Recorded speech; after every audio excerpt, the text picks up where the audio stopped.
chambre à la forme d'une cage. Le soleil passe son bras par la fenêtre. Les chasseurs à ma porte comme les petits soldats qui veulent me prendre. Je ne veux pas travailler, je ne veux pas déjeuner.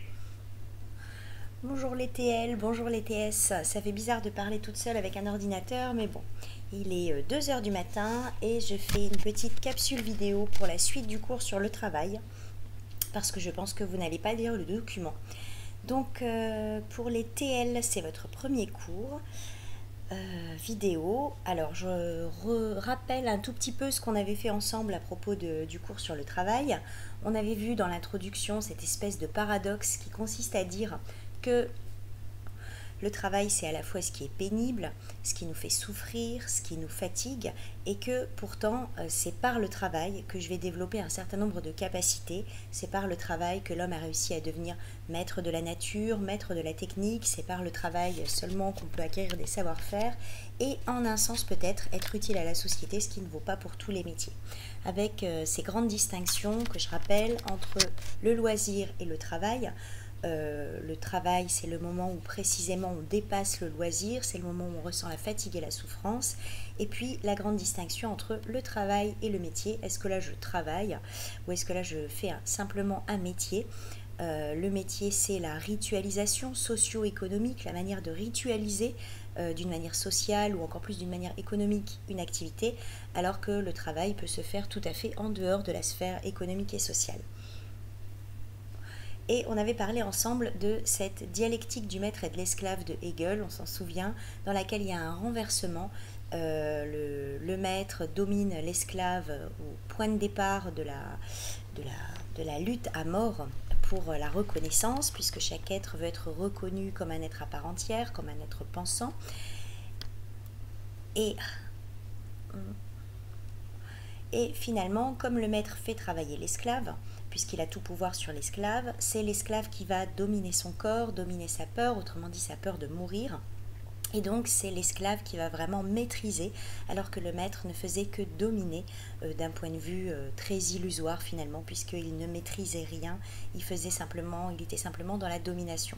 Donc on voit ici que le travail me permet déjà de maîtriser une première chose, c'est mon corps, mon rapport à la nature. Et on aboutit donc à un deuxième paradoxe, qui est le suivant.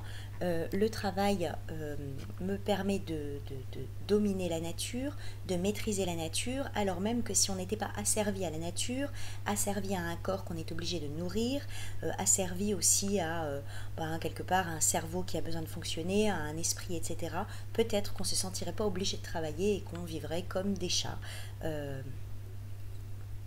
Etc. Donc paradoxe entre la maîtrise nécessaire de la nature, la maîtrise de la nature acquise par le travail, et en même temps, le travail c'est l'asservissement à la nature. C'est pour ça que les Grecs parlent du travail servile et puis de la scolée, quelque part du travail intellectuel ou de l'activité politique, qui pour eux n'est pas exactement du travail, puisque là il n'y a pas tout à fait d'asservissement à la nature, ce qui est encore discutable. En tout cas, les Grecs font une nette différence entre le travail servile, qui sert simplement à se nourrir, cultiver les champs par exemple, et le travail intellectuel.